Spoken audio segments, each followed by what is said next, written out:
আসসালামু আলাইকুম। আসসালামু আলাইকুম ভাইয়া। ওয়ালাইকুম আসসালাম, ভালো আছেন? জি ভাইয়া, ভালো আছে। আজকে আমাদের মৌলিক ব্যবস্থাপনা পড়ার কথা, যদিও ঘোষণা আগে থেকে দেই নেই। আপনারা জানেন যে আমরা প্রত্যেকটা বইয়ের একটা একটা করে অধ্যায় শেষ করলাম, যদিও এটা খুব বোধহয় কম হয়ে গেছে। এবং পড়ার গতি বাড়াতে হবে যাতে করে আমরা আরো বেশি পড়তে পারি, এবং এই মাসের মধ্যে আপনার পরিসংখ্যান হয়ে আবার যাতে মৌলিক ব্যবস্থাপনার দ্বিতীয় অধ্যায় ফিরে আসতে পারি। অর্থাৎ পাঁচটা বইয়ের একটা করে শেষ হয়েছে, আরো পাঁচটা শেষ করতে চাই আমরা এই মাসের মধ্যে। আপনারা সবাই রেগুলার থাকবেন, ইনশাআল্লাহ সেটা সম্ভব হবে। আমরা মৌলিক ব্যবস্থাপনা এখন পর্যন্ত পড়ি নেই, তবে নবম ব্যাচের ফুল কোর্স মানে ফুল বই নবম ব্যাচে শেষ করছিলাম, সেই ভিডিওগুলো আছে। নতুন পুরাতন দুই বইয়ের আলোকে পরিসংখ্যানের সমস্ত ইম্পর্টেন্ট প্রশ্নগুলো পড়ানো হয়েছে। ঠিক আছে, ভিডিওগুলো লাগলে বলবেন, আমি দিয়ে দিব।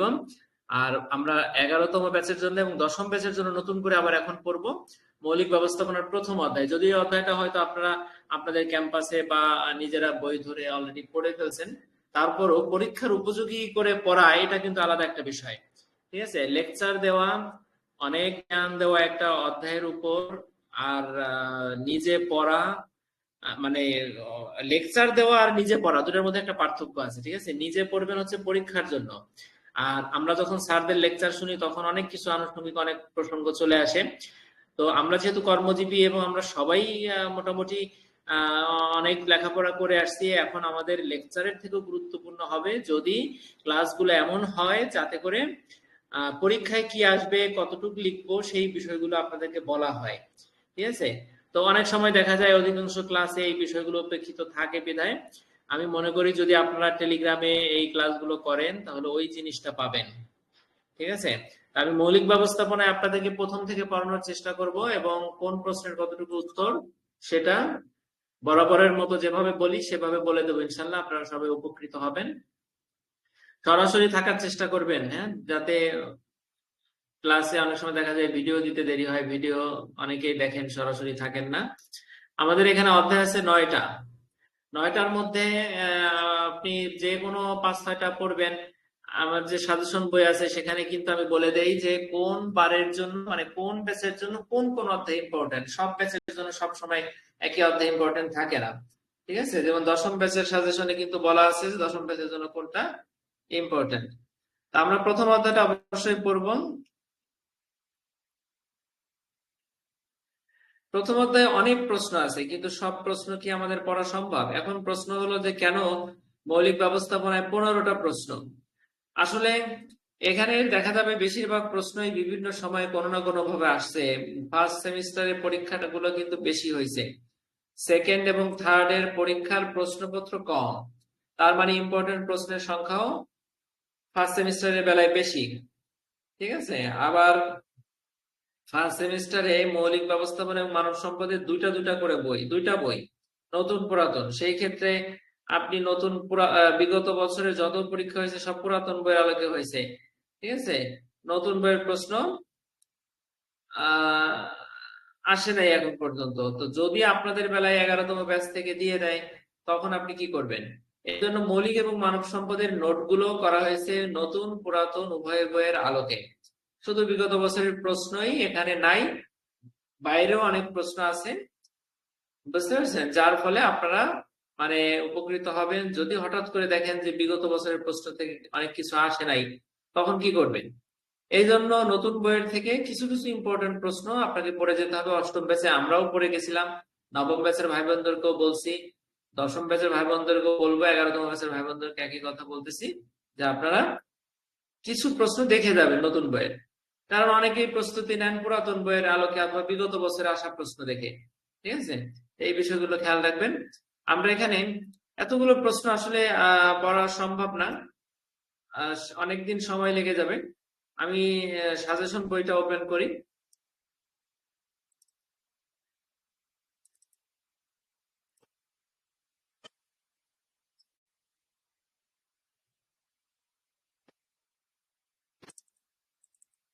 আমাদের কিন্তু অন্য কোনো সাবজেক্টে এরকম হবে না, মৌলিক ব্যবস্থাপনা মানব সম্পদে একটু বেশি প্রশ্ন নোটে থাকবে, কারণ পরীক্ষার আগের রাত্রে আপনাকে যাতে হতাশ হতে না হয় যে কি পড়বো, প্রশ্ন এটা পাচ্ছি না। হ্যাঁ, এই জন্য, কারণ নতুন বই এটাকে কোনোভাবেই আমরা অ্যাভয়েড করতে পারি না যদি প্রশ্ন এসে যায়।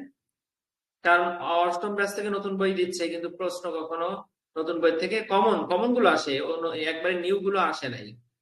আমরা এখানে প্রথমেই দেখেন আছে কয়টা প্রশ্ন আমাদের নোটে। নোটে আছে 15টা, তাই না? আমরা মোটামুটি আপনাদেরকে সর্বোচ্চ 10টা প্রশ্ন পড়াবো, আর 5টা প্রশ্ন বাদ রাখবো, ঠিক আছে? ওই 5টা প্রশ্ন আপনি নিজ দায়িত্বে পড়ে নিবেন। কারণ হলো ওই 5টা প্রশ্ন পড়াতে গেলে অনেক সময় লাগবে। আপনি ওই 5টা প্রশ্ন অন্তত একবার হলো চোখ বুলাই যাবেন পরীক্ষার হলে। কিন্তু এই 15টার সব পড়তে হবে তা না, আপনার সাজেশনে যেগুলো আছে সেগুলোই পড়বেন। যদি সাজেশন ওই 5টার মধ্যে থেকে একটা দুটো থাকে সেটা আপনি পড়ে যাবেন। আমরা প্রথমে পড়বো ব্যবস্থাপনার সংজ্ঞা। ব্যবস্থাপনার সংজ্ঞা কোথায় আছে? এখানে এই যে ব্যবস্থাপনার সংজ্ঞা, এটা বলবো, ঠিক আছে? সংজ্ঞা দেখেন, আমরা সাজেশনের সিকোয়েন্সটা ধরে পড়তেছি।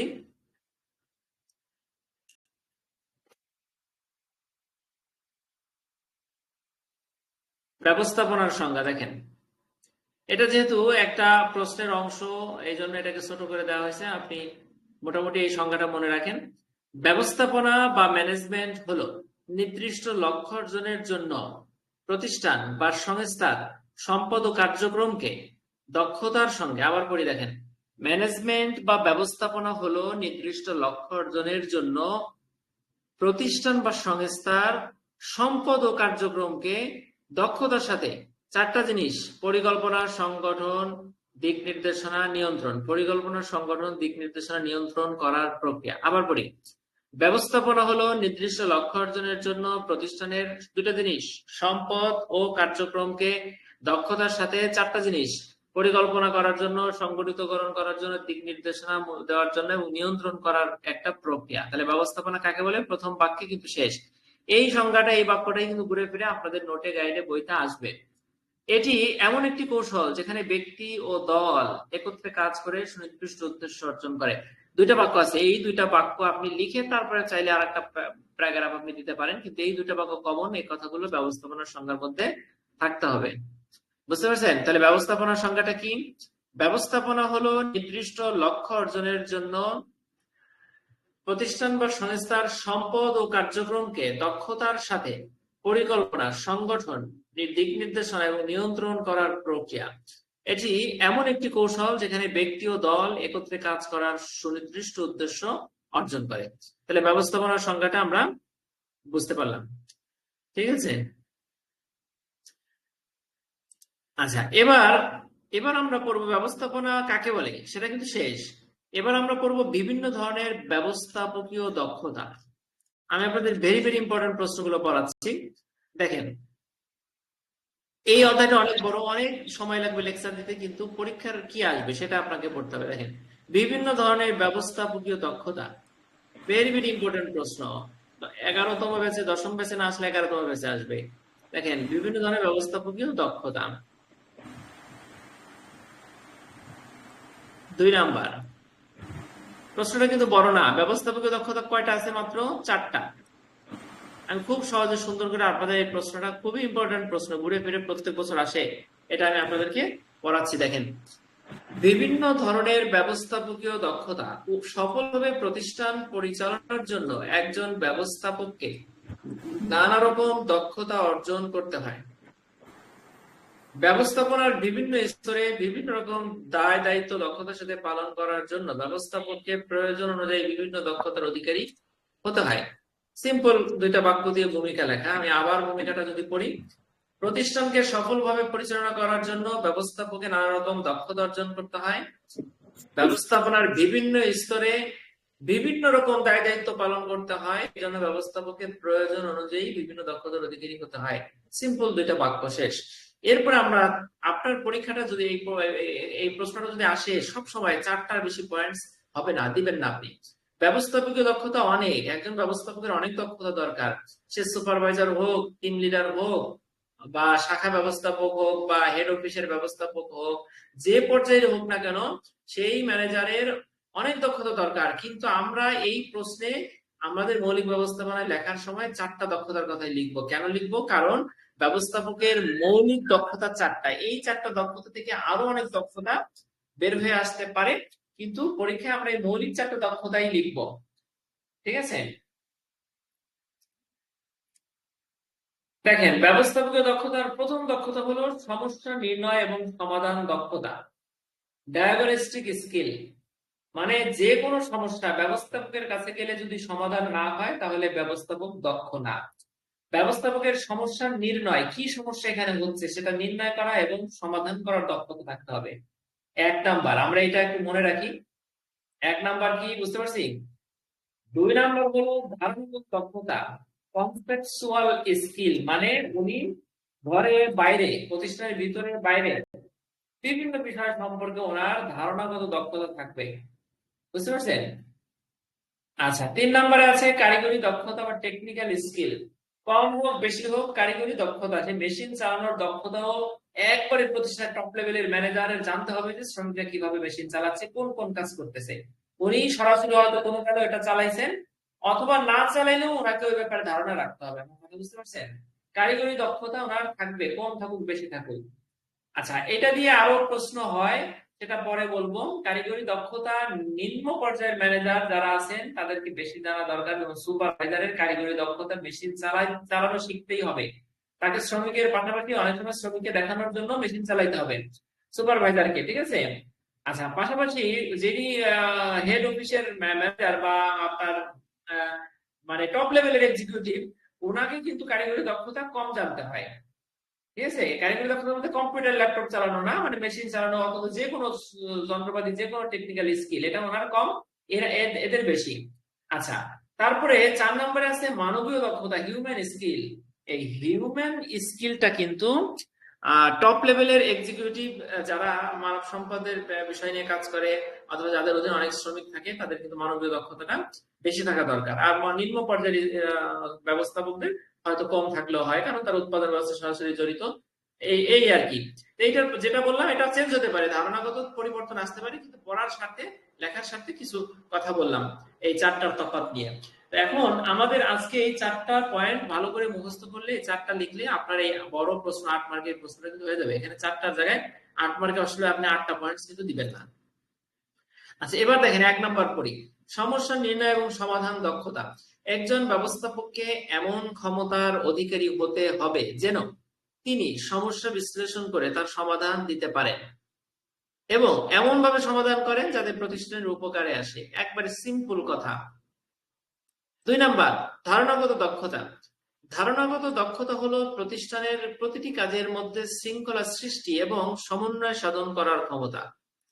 প্রতিটা কাজের মধ্যে শৃঙ্খলা সৃষ্টি এবং সমন্বয় সাধন করতে গেলে আপনার অনেক বিষয় ধারণাগত স্কিল থাকতে হবে। কিভাবে একটি প্রতিষ্ঠানের বিভিন্ন কাজের বিভিন্ন অংশে একীভূত করা যায়, অথবা কোনো একটি অংশের পরিবর্তন হলে তা অন্যান্য অংশকে কিভাবে প্রভাবিত করে ইত্যাদি জানার ক্ষমতা। বুঝতে পারছেন?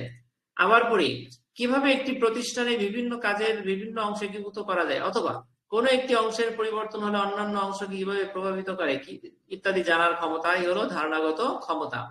ব্যবস্থাপনার উচ্চ স্তরের ব্যবস্থাপককে বিশেষভাবে এই ক্ষমতার অধিকারী হতে হয়। দেখছেন, ধারণাগত দক্ষতাটা উচ্চ পর্যায়ের ব্যবস্থাপকের বেশি থাকতে হবে, নিম্ন পর্যায়ের ব্যবস্থাপক একটু কম থাকতে হবে, তবে কম থাকলেও চলবে।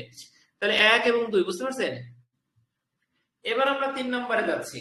কারিগরি দক্ষতা বলতে বোঝায় প্রতিষ্ঠানের কাজগুলো সুচারুরূপে সম্পন্ন করার জন্য নির্দিষ্ট জ্ঞান, পদ্ধতি এবং প্রযুক্তিগত দক্ষতা ব্যবহারের ক্ষমতাকে। তাহলে আমরা প্রত্যেকটা পয়েন্টে প্রথমে সংজ্ঞা লিখবো। যেমন কারিগরি দক্ষতা বলতে কি বোঝায়, প্রথম বাক্যে কিন্তু তার সংজ্ঞা আমরা দিছি। এই ধরনের দক্ষতা বিশেষত একজন সুপারভাইজারের জন্য বিশেষ প্রয়োজন। বুঝতে পারছেন?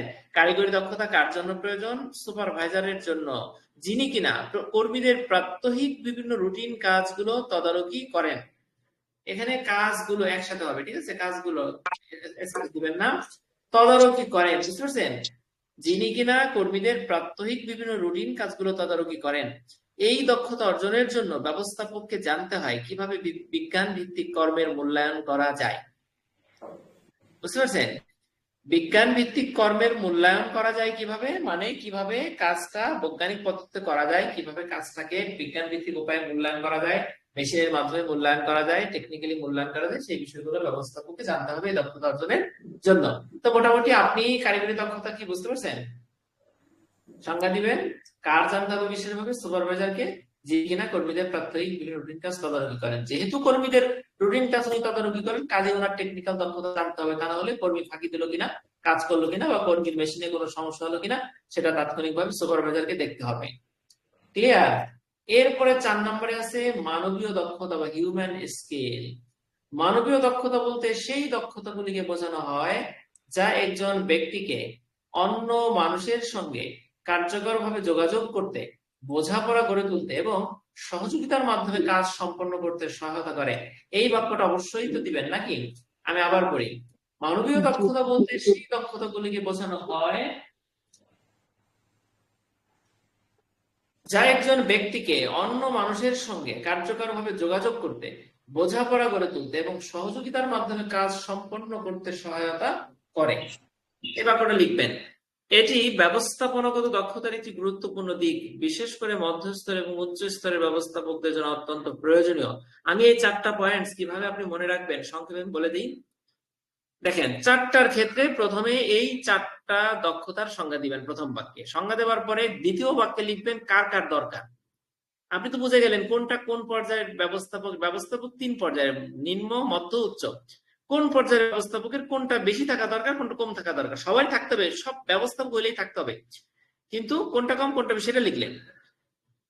ঠিক আছে? এটা আচ্ছা, কোনটা কম কোনটা বেশি লিখবেন লাস্টে, আর মাঝে লিখবেন যে এই দক্ষতার মাধ্যমে কি করা যায়। আমি আবার বলি, প্রথমে দিবেন দক্ষতার সংজ্ঞা, মাঝে লিখবেন এই দক্ষতা দ্বারা কি করা হয়, প্রতিষ্ঠানে কি লাভ হয়, শেষে লিখবেন এই দক্ষতা কার কম থাকা দরকার, কার বেশি থাকা দরকার। এই 3 ক্যাটাগরির বাক্য দিয়ে এই প্রশ্নের 4টা দক্ষতা আপনি বর্ণনা করবেন।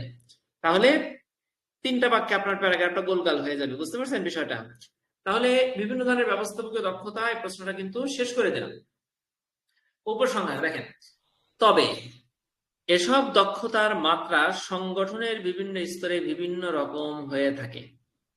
সংগঠনের যদি প্রশ্নটা এরকম হয়, আমি একটু বলে রাখি, যদি প্রশ্নটা সোজা সাপটা ভাবে ব্যবস্থাপকীয় দক্ষতাগুলো বর্ণনা করো এমন না হয়ে যদি এরকম হয় যে কোন পর্যায়ের ব্যবস্থাপকের এই ব্যবস্থাপকীয় দক্ষতাগুলো কেমন থাকা দরকার, কম বেশি কেমন থাকা দরকার সেটার বিবরণ দাও, হ্যাঁ, তখন কিন্তু আপনার এই উপসংহারটা প্রশ্নের গুরুত্বপূর্ণ অংশ হয়ে দাঁড়াবে। উপসংহারটা একটু খেয়াল করেন। তবে এসব দক্ষতার মাত্রা সংগঠনের বিভিন্ন স্তরে বিভিন্ন রকম হয়ে থাকে। সংগঠনের উচ্চ স্তরে কারিগরি দক্ষতার প্রয়োজন হয় না।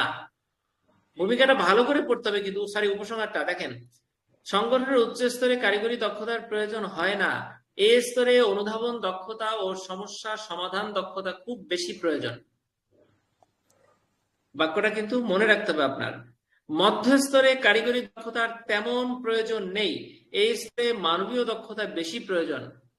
আমি বোধহয় আগে বলছিলাম যে মানবীয় দক্ষতা উচ্চ পর্যায়ে বেশি দরকার, আমি উচ্চ আর নিম্ন নিয়ে কথা বলছিলাম বিধায় এটা বলে আসছিল, কিন্তু ঘটনা হলো মধ্য পর্যায়ে মানবীয় দক্ষতা বেশি প্রয়োজন, কারণ ছুটি দেয়, বেতন ভাতা বাড়ায়, ফিল্ডে মানুষকে নিয়ে কাজ করে, মধ্য পর্যায়ের ব্যবস্থাপক বেশি। আর নিম্ন পর্যায়ের ব্যবস্থাপকের অধীনে কোনো মানুষ নাই, উনি খালি অধীনস্থদের কাজ করায়। কথা কি বুঝতে পারছেন?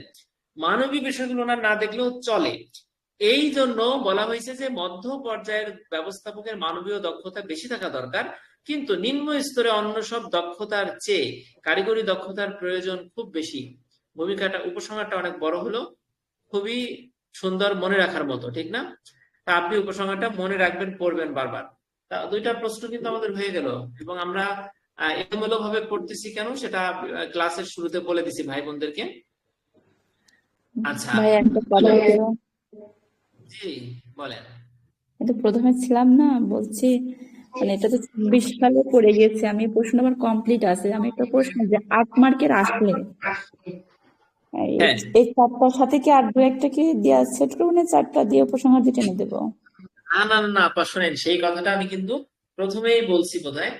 এখানে 2টা দিবেন না, আমি আগেই অন্য ক্লাসেও বলছি, 8 মার্ক মানেই 8টা পয়েন্টস বা 2 পাতা বা 3 পাতা বা বেশি করে লিখতে হবে, বিষয়টা কিন্তু তা না। দেখেন, ফার্স্ট সেমিস্টারের ক্ষেত্রে 8 মার্ক মানে আপনার কাছে মনে হবে বেশি বেশি প্রশ্ন লেখা, কিন্তু সেকেন্ড এবং থার্ড সেমিস্টারে অনেক বই আছে যেখানে 8 মার্ক মানে হতে পারে একটা পৃষ্ঠার অর্ধেক। মার্ক কিন্তু প্রশ্নের পৃষ্ঠা দিয়ে বড় দিয়ে পয়েন্ট দিয়ে আমরা মাপবো না। এখানে ব্যবস্থাপকীয় দক্ষতা বলতে আমাদের বইতে 4টা পয়েন্টের বাইরে নাই, এবং এই 4টা পয়েন্টস হচ্ছে একজন ম্যানেজারের মৌলিক দক্ষতা। এই 4টা যদি থাকে আপনার মধ্যে আমার মধ্যে, তাহলে আপনি আমি খুব ভালো একজন ম্যানেজার, বুঝতে পারছেন? আরো অনেক গুণ থাকবে, কথা বুঝছেন, অনেক গুণ থাকবে, কিন্তু এই 4টা থাকা লাগবে। সেই জন্য আমরা ব্যবস্থাপকীয় দক্ষতা আসলে আমরা এই 4টাই লিখবো, 4টার বাইরে 5টা 6টা লিখবো না। যদি কেউ লিখতে চান তাকে প্রশ্ন কেটে দিবে না, তবে 4টা লিখলে স্যার বুঝে ফেলবে যে না ঠিক আছে এই 4টাই বইতে আছে, স্যার পড়াইতে পড়াইতে স্যারেরও জানা আছে, ঠিক আছে? এই জন্য এই 4টাই দরকার লিখবো। নেই। আচ্ছা ঠিক আছে ভাইয়া। ঠিক আছে, আর কিছু বলবেন আপা? না, আমি এখন সময় পাই কম, তো এই জন্য অ্যাটেন্ড হতে দেরি হয়ে যায়। আচ্ছা, না ঠিক আছে, সময় কম পান আমি জানি, আপনি যে চাকরি করেন সেখানে আপনাকে অনেক ব্যস্ত থাকতে হয়, তারপরেও যে রেগুলার থাকেন সেটা অনেক বড় বিষয়। অনেক ধন্যবাদ আপনাকে।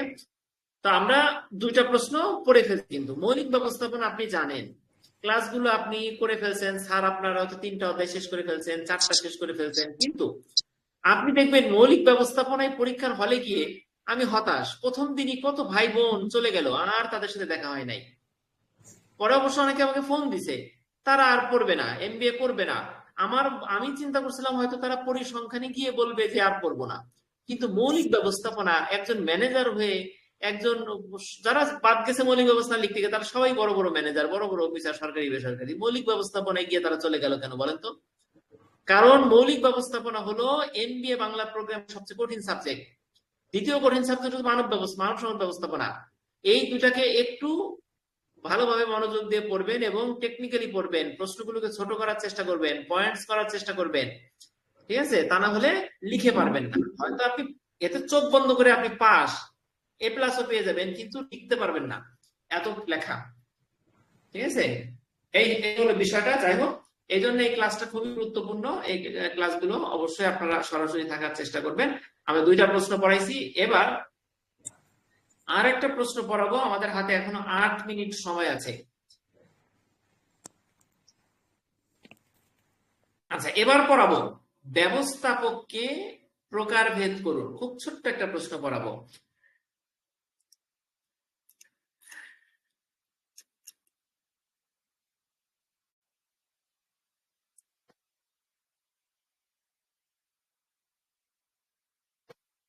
দেখেন, ব্যবস্থাপককে প্রকারভেদ, এইটা 8 মার্কে যদি আসে তখন আপনি কি করবেন?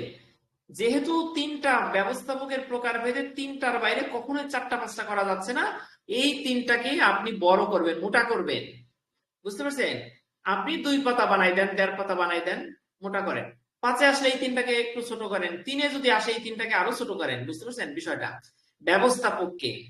ব্যবস্থাপক হলেন সেই ব্যক্তি যিনি একটি প্রতিষ্ঠানের লক্ষ্য অর্জনের জন্য 4টা জিনিস, এই 4টা জিনিস কিন্তু মৌলিক ব্যবস্থাপনায় ঘুরে ফিরে আসবে: পরিকল্পনা, সংগঠন, নেতৃত্ব, নিয়ন্ত্রণ। পরিকল্পনা, সংগঠিতকরণ, নেতৃত্ব দান, নিয়ন্ত্রণ। ব্যবস্থাপক হলেন সেই ব্যক্তি যিনি একটি প্রতিষ্ঠানের লক্ষ্য অর্জনের জন্য পরিকল্পনা করেন, সংগঠিত করেন, নেতৃত্ব দেন, নিয়ন্ত্রণ করেন। এই 4টা প্রক্রিয়ার মাধ্যমে সম্পদ ও জনবলকে কার্যকরভাবে পরিচালনা করেন।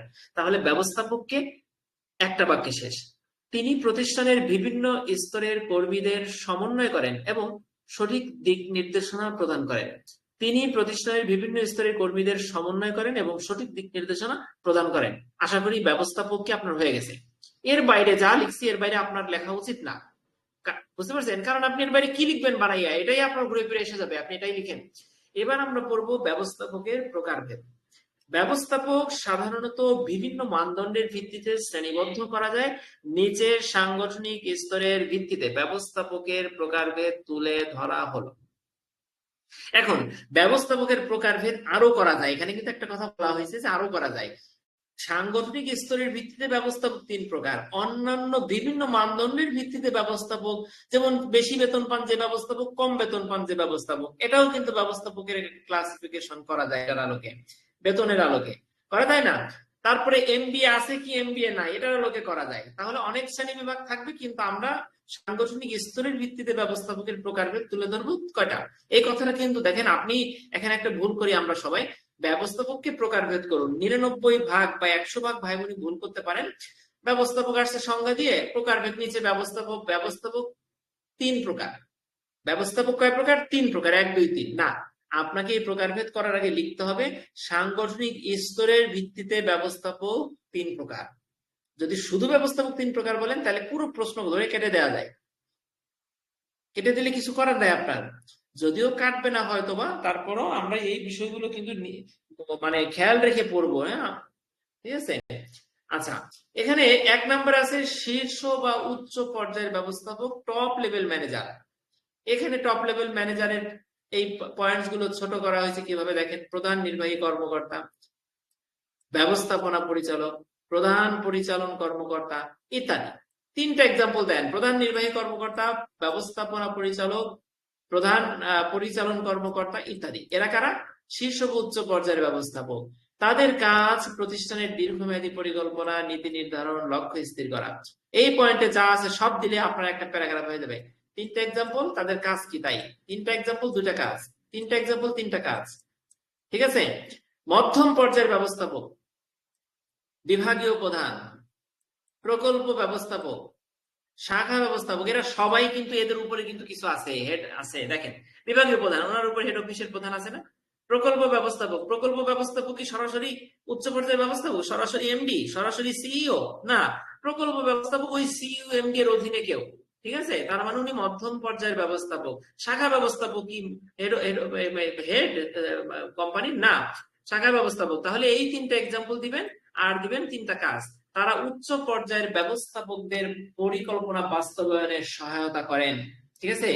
একেবারে গুরুত্বপূর্ণ কাজটা পাইছেন। মধ্যম পর্যায়ের ব্যবস্থাপক কি করেন? উচ্চ পর্যায়ের ব্যবস্থাপকের পরিকল্পনা বাস্তবায়নে সহায়তা করেন এবং নিম্ন পর্যায়ের ব্যবস্থাপকদের তদারকি করেন। এরা উচ্চ পর্যায়ের পরিকল্পনা বাস্তবায়ন করে, আর এদেরকে কি করে? নিম্ন পর্যায়ের ব্যবস্থাপকদের কি করে? তদারকি করে। আচ্ছা, এবার আসে নিম্ন পর্যায়ের ব্যবস্থাপক কারা? তত্ত্বাবধায়ক, সুপারভাইজার, দলনেতা, টিম লিডার, ফোরম্যান। 3টা এক্সাম্পল দিলাম। তারা সরাসরি কর্মচারীদের কার্যক্রম পরিচালনা করেন, কি করে? সরাসরি শ্রমিকদের কার্যক্রম পরিচালনা করেন এবং উৎপাদন সেবার দক্ষতা নিশ্চিত করেন, ঠিক আছে। বেশি কিছু আছে নাই। উপসংহার, একজন দক্ষ ব্যবস্থাপক প্রতিষ্ঠানের সফলতার জন্য অত্যন্ত গুরুত্বপূর্ণ। তিনি শুধু সিদ্ধান্ত গ্রহণ করেন না, বরং কর্মীদের সম্পৃক্ত করে প্রতিষ্ঠানের লক্ষ্য অর্জনে কার্যকর ভূমিকা পালন করেন। আজকে 3টা প্রশ্ন পড়ালাম ভাই বোনদেরকে। ইনশাআল্লাহ এই 3টা প্রশ্ন ভেরি ভেরি ইম্পর্টেন্ট 10ম এবং 11তম ব্যাচের জন্য। আমরা আরো কয়েকটা প্রশ্ন পড়বো ধারাবাহিকভাবে। মৌলিক ব্যবস্থাপনাকে কেউ সহজ এবং মৌলিক বিষয় ভেবে কম পড়বে না, এড়িয়ে যাবেন না, তাহলে কিন্তু সমস্যা হবে, লিখে পারবেন না, ঠিক আছে। পরিসংখ্যানটা সবচেয়ে সহজ, সাংগঠনিক আচরণ তারপরে সহজ, আর মৌলিক, মানব, ব্যবসা যোগাযোগ, এই 3টা কিন্তু 1 2 3 লেভেলের কঠিন, শেষের 2টা সহজ। এটা খেয়াল রাখবেন। সবাইকে অনেক অনেক ধন্যবাদ ভাই বোনদেরকে। ইনশাআল্লাহ আমরা রুটিন অনুযায়ী যথাসময়ে আবারও পড়তে বসবো। এখন আমাদের 3rd সেমিস্টারের বিজনেস রিসার্চ ক্লাস হবে। যারা 3rd সেমিস্টারে আছেন তারা থাকবেন ইনশাআল্লাহ। আসসালামু আলাইকুম।